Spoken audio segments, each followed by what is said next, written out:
je m'appelle Claire Jeanvrin, j'ai 28 ans et je suis actuellement CEO de chez Germinal. Mon parcours, il est plutôt tourné vers l'entrepreneuriat, mais aussi le e-commerce, puisque j'ai monté 2 boîtes, une avant Germinal, une pendant Germinal. La première, elle s'appelait Loupilou, je l'ai montée juste après mes études.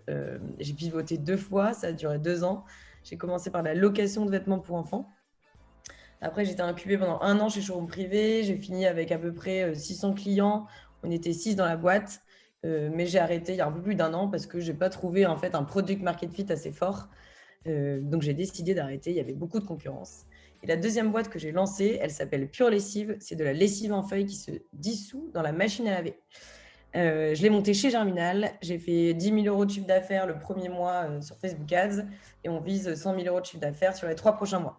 Donc ça, c'était plutôt un side project. Je l'ai lancé parce que j'ai toujours rêvé de lancer un produit du quotidien. Ça me faisait plutôt marrer, mais surtout qu'en fait, j'ai fait le cobaye de notre propre produit qu'on lance avec Germinal qui s'appelle l'antichambre et particulièrement le parcours e-commerce de l'antichambre. En fait, c'est un parcours qui aide les entrepreneurs à développer leur boîte de A à Z, donc de la jeunesse du produit jusqu'au scaling. En fait, c'est une méthode clé en main pour faire ses premiers euros de chiffre d'affaires et faire décoller son business. Donc moi, j'ai monté cette boîte pour lessive pour mon propre plaisir, mais aussi pour documenter tout ce que je faisais. Donc, ça faisait l'objet d'études de cas dans l'antichambre.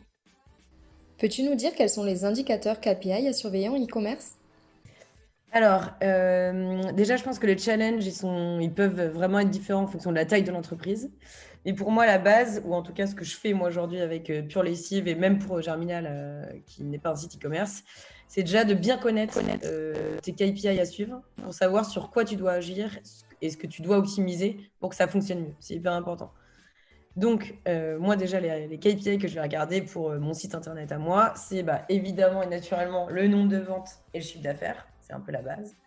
Ce qui est important aussi, c'est le panier moyen. C'est important puisqu'en fait, ton objectif, enfin en tout cas le mien, c'est en permanence d'augmenter mon panier moyen. Pourquoi? Parce que ça te permet d'amortir les coûts.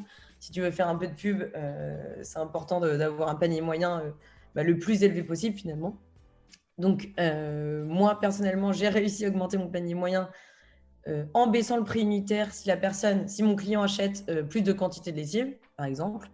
Mais un autre moyen très simple d'augmenter son panier moyen, ça va être, d'ajouter des achats complémentaires si vous vendez plusieurs produits, tout simplement. Un autre KPI important, c'est le taux de conversion sur votre site. En général, on dit qu'un bon taux de conversion, il doit être de 10%.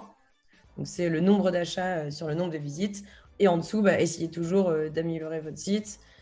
Typiquement, moi, sur la lessive, j'ai changé l'ordre des sections sur ma landing page.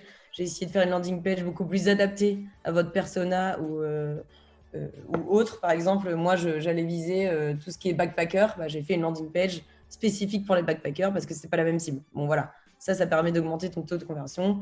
Ou aussi, si tu ajoutes un maximum d'avis clients, surtout en e-commerce, c'est vraiment indispensable. Là, vous allez augmenter votre taux de conversion pour sûr. Autre KPI que je regarde, c'est le taux de clic. Ça, le taux de clic, c'est important de le regarder, surtout quand vous faites de la pub. Moi, j'ai fait pas mal de Facebook Ads. Pourquoi? Puisqu'en fait, si vous avez un taux de clic élevé, ça veut dire que votre pub, elle est bien. Et si votre taux de conversion sur le site, il est moins bien, ça veut dire qu'il va falloir optimiser votre site.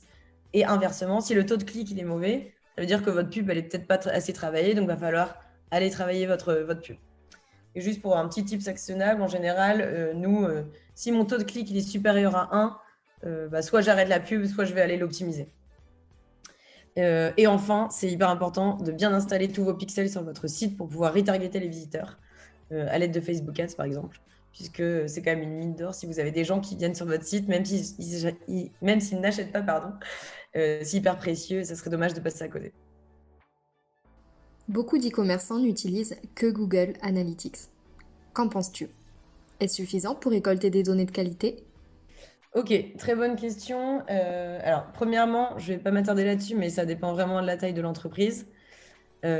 Typiquement, quand j'étais en agence avant et que je faisais pas mal de missions clients, quand je bossais pour Intersport ou Showroom Privé, on ne regardait pas les chiffres de la même manière que pour Pure Lessive aujourd'hui, par exemple. Voilà, donc ça, c'est un premier point.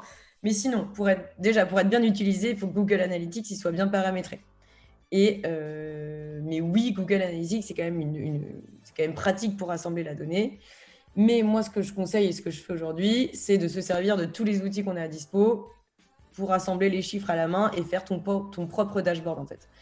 Puisque c'est pour une question et un problème d'attribution toujours. Je pense que les personnes qui connaissent Google Analytics et qui font de la pub sont au courant.